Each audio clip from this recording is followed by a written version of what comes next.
द्रुपद किसका प्रतीक है? दृष्टद्युम्न किसका प्रतीक है? जय गुरुदेव। वेलकम टू द चैनल श्लोक बाय श्लोक। आज हम भगवत गीता के पहले अध्याय के 3वें श्लोक को पढ़ेंगे।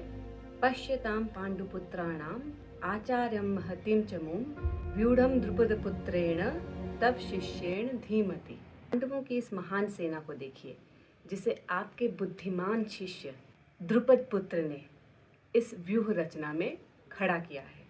दुर्योधन बहुत चालाक था। वो द्रोणाचार्य के अंदर बदले की भावना जगाना चाहता था। दुर्योधन जानता था कि द्रुपद के पुत्र का नाम क्या है। द्रुपद के पुत्र का नाम धृष्टद्युम्न। दुर्योधन इस बात को भली भांति जानता था।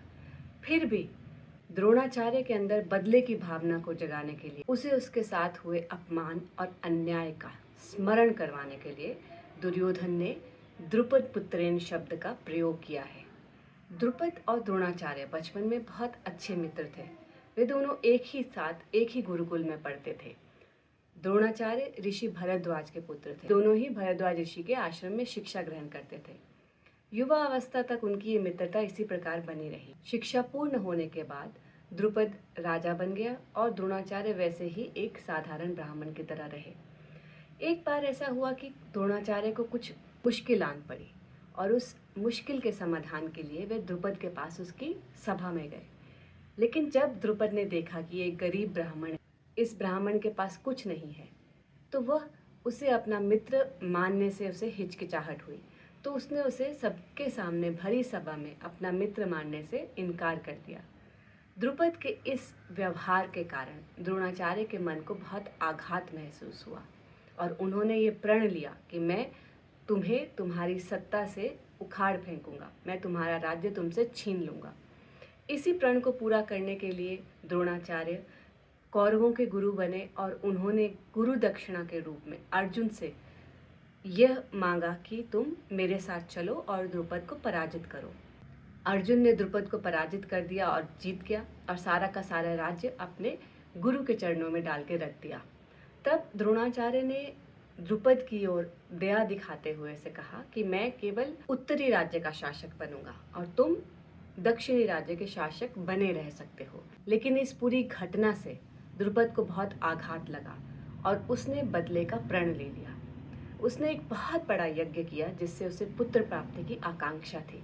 लेकिन उस यज्ञ से जो निकला वो एक पुत्री थी जिसका नाम था शिखंडिनी, जो आगे जाके भीष्म पितामह के मौत का कारण बनती है। द्रुपद ने दोबारा यज्ञ किया और इस बार भी उसे पहले एक पुत्री द्रौपदी और उसके बाद एक पुत्र धृष्टद्युम्न की प्राप्ति हुई। धृष्टद्युम्न का जन्म सिर्फ और सिर्फ द्रोणाचार्य को मारने के लिए हुआ था और यही बात का स्मरण दुर्योधन द्रोणाचार्य को करवाना चाहता था। द्रुपद किस बात का प्रतीक है?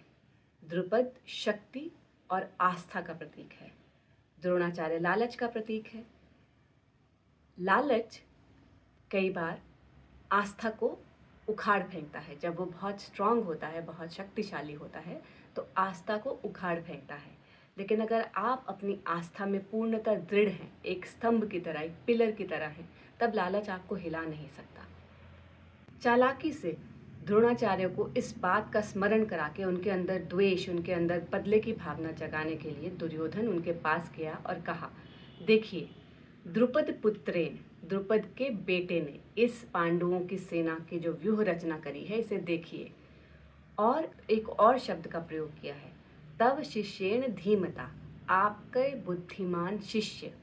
द्रोणाचार्य ने सारी जिंदगी पांडवों का पक्ष लिया है, उनका फेवर किया है।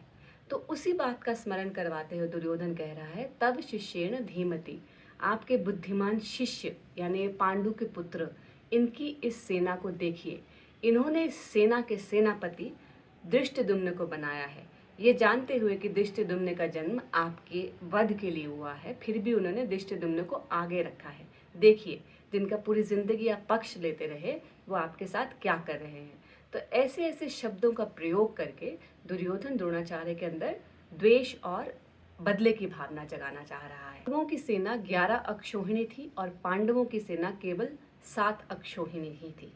इसीलिए कहा जाता है कि आपको जीतने के लिए बहुत ज़्यादा अच्छाई की ज़रूरत नहीं है, थोड़ी सी अच्छाई भी काफ़ी हो। दुर्योधन चालाकी से पांडवों की सेना को दिखाकर द्रोणाचार्य को कहता है कि उनकी सेना ज़्यादा डिसिप्लिन्ड है, ज़्यादा अनुशासित है, ज़्यादा अच्छी तरीके से ऑर्गेनाइज है, ज़्यादा अच्छे तरीके से सुसज्ज तरीके से खड़ी है। वह द्रोणाचार्य को अपनी एज तक पुश करना चाहता था क्योंकि द्रोणाचार्य उनके सेनापति थे। धृष्टद्युम्न किसका प्रतीक है? धृष्टद्युम्न विनम्रता का प्रतीक है और पांडवों ने विनम्रता को युद्ध में आगे रखा था। ये बात ध्यान देने वाली है। तो इस श्लोक को समअप करें तो हमने क्या क्या सीखा? सबसे पहली बात, द्रुपद आस्था और शक्ति का प्रतीक है। धृष्टद्युम्न ह्यूमिलिटी विनम्रता का प्रतीक है। द्रोणाचार्य लालच और मोह का प्रतीक है। आस्था लालच को नहीं मानती है और कई बार लालच जब बहुत ज़्यादा हो तो वह आस्था पे हावी हो जाता है। तो पहले अध्याय के तीसरे श्लोक में इतना ही है। पहले अध्याय के चौथे श्लोक के साथ फिर मिलेंगे। तब तक के लिए जय गुरुदेव।